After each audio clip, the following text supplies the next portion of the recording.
try to keep people in mind of this. Between 2008 and 2012, we had an opioid crisis. Opioids stem from the plant opium. 90% of the world's usable opium that you can't even make the drug out of is in Afghanistan. Yep. I was So there. when we go over there for years for a war altercation, and then over here, a year after that, we have a crisis of opioid. You got to put 2 and 2 together. You got to put 2 and 2 together. We just talked about your MOS. We didn't talk about exactly. Coming from Afghanistan. When you read about opium, do you know the plant was eradicated from growth in America? It can't even sustain life in America. The plant can't even grow. I didn't even know that. So when you read about it and you find out we had a crisis of something that only goes from Afghanistan, and we were just over there with our military, and then it's over here, surprise, let's just do simple math. You trying to say some of them soldiers, some of them Marines had different orders. Some of them soldiers had orders you ain't know about. You don't know everybody's orders. You trying to tell me we was over there for the dope? Anyways, you don't know everybody's orders. Right. Keep it real. Do you know everybody's orders? Nah, you don't know the next platoon's orders. Stuff be that broken up. You don't know everybody's orders. You don't know why you there. I was there. You don't know why you there. Why are we even here? What are we doing? But that is very, very interesting. And that's a whole nother segment of the show. We get into opium operations. Operation Enduring Opium. But anyway. Keep it real. As a soldier, if you got some orders that said we're going to land here, we're going to remove a shipment onto a plane and put it onto another plane. You just doing it. You ain't worried about it. You're just doing it. You don't know what it is. You ain't looking at it. You're just doing it. Man, if it ain't your pay grade, say actual pay grade. If it ain't your pay grade, you just do your damn job. Because you know why? You're getting paid the same pay no matter what the hell. If you knew, if you didn't know, you're still making the same pay. And you just want to go home. Because after a while, you realize, like, this is a lot bigger than me. This is way bigger than me. I am just here. There's a lot going on. But so the MOS, bringing it back to the MOS, that spidered to a whole. That's a Joe Rogan podcast right there. That's a whole different. People don't want to talk about. People want to really look at the big picture. We ain't talking about the narcos, Mr. Payne. We're talking about you in Virginia. As a young, how old was you? How old were you, man? Fresh. I was just turning 19, I believe. Oh, so we went in around the same time. I didn't even know that. Yeah. I turned 19 in basic. What's your birth month, if you don't mind? July. I'm June. I don't know why I forgot yours. Yeah, bro. Okay. We know. I know your birthday. Yeah, I know. I'm just saying, it's been a long time. If y'all didn't know, this is more like a reunion too. It's been some years. Dang. Yeah. So we was different paths. You was going into Norfolk. I was going to Missouri, Fort Leonard Wood. Dang. 18, 19. You. I was going to say too that your MOS reminds me of what a lieutenant would do. A second lieutenant, first lieutenant. That sounds like personnel things that if you really had the mindset, you could have just been an officer. You was already trained on personnel. Yeah, if you go back to college during your thing, you can go to officer school. I bet with that MOS, that MOS correlates, in my opinion. I know we're going to have the keyboard warriors that know everything about everything, but my opinion, you train a young person on the like we were talking about before we got on the podcast, how the entertainment industry has a lot of back office before you even get on the mic and do anything.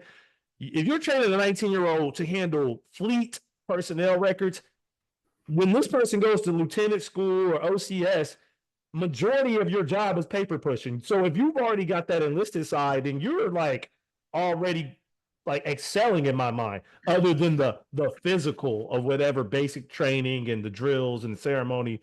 Everybody does that. Not everybody gets their hands on the computer or learns the personnel side. So I just want to say, you got to calculate in different branches got different rates of advancement too. Like if you I know because a lot of naval commands is right adjacent to Marine commands. We hand to hand a lot of places. Like Navy and Marines beef a lot too. That's they're like your first op for real. Marines hate us. Marines hate it. Yeah, and we got different reasons. Like they gonna say opposite things than what I'm gonna say. But I get everybody got their experience. But Marines advance the slowest, and that's one of the things we talk to them about. Like if we going back and forth, like it could be a Marine in there for 10 years, bro. He's nowhere. Like, you know what I'm saying? Whereas the They go Navy, they go be in you the already a comments on first that. class, you almost a chief. You know what I'm saying? In the Marines, you ain't shit. You been in 10 years, that ain't nothing. You ain't shit still.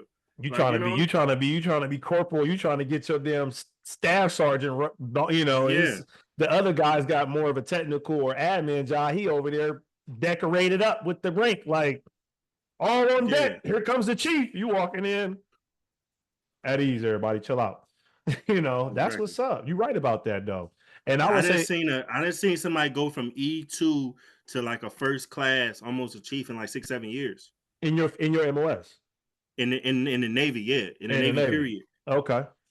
Because we also got IT rates. Like those IT rates, those OS, IT, those sonar, the radars, those guys, they advance real quick. They're chief in no time.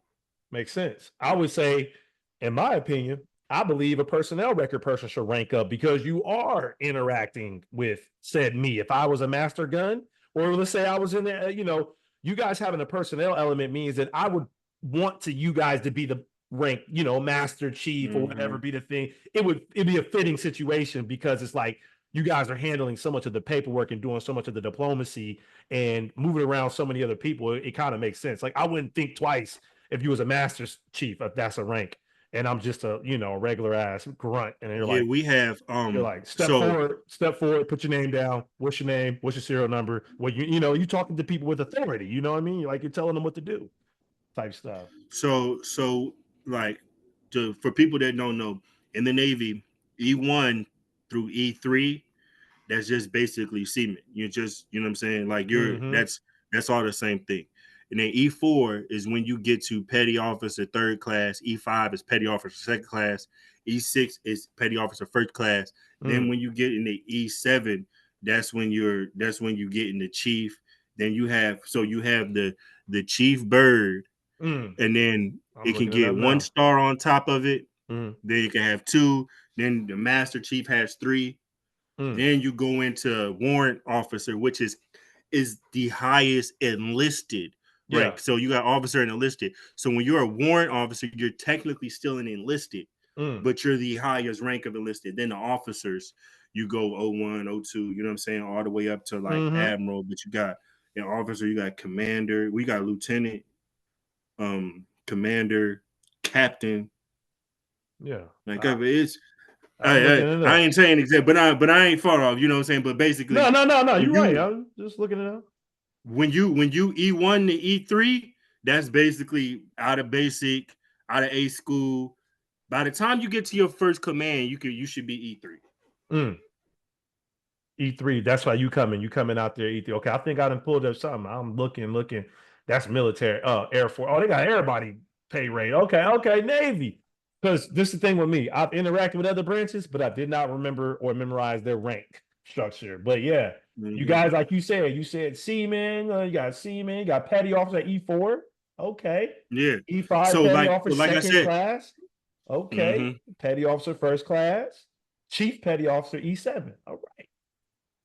So to put it in real life perspective for people who don't know, like if you're E6 in the Yeah. Navy, you can there's a lot of people that just stay a first class. You can provide for a family, you can get a house, Mm. you can have a wife and kids and be the number one, be the only breadwinner in the house as Right. a first class and still take care of your home. Anything lower than that, you're gonna struggle. Mm. If you're a chief, your wife don't have to work. But not saying you're gonna have multiple properties and that you're not gonna. If you're an officer though, you're commander, captain, Mm. yeah, you got another house. You got another house. You got property. You got all kind of stuff. That's You good to really, know. you really doing all right. You really doing all right. And, Now, and, the where it changes, and it probably does this in the army too. If I'm stationed in Fallujah, I don't get just my base pay. right, I get right, my right. base pay. I get the cost of living allowance. Then I get hazard pay because I'm in a war zone. War If zone. I'm in a war zone, I'm gonna get that pay too. Right, right. So, but people that's been in the military, you know, they don't always pay you exactly on the date they're supposed to pay you. So what ends up happening, when I brought up that thing about back pay, what ends up happening is, let's say they ship you somewhere they're supposed to be paying you hazard pay. You get there in June. You go there for a little while, but after a year, you going somewhere else because you was on like a short temporary order. Okay. They're going to pay you from June, but let's say they haven't because it took them a while to catch up. Bro, they owe you. So that first check they get when they catch up is going to reflect that they didn't pay you on time. They're going to give you all the months in one check.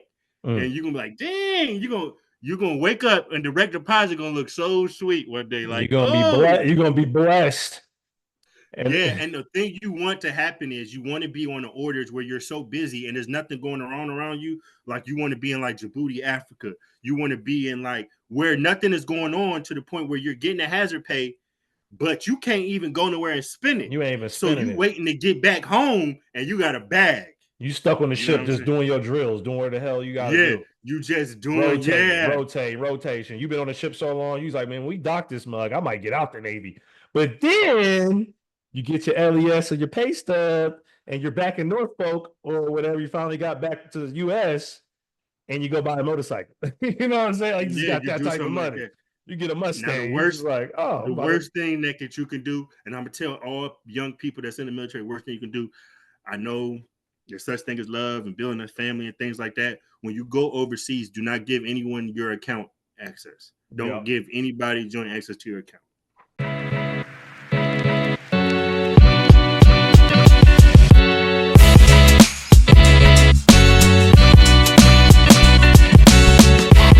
Hey, you're watching C.O.B.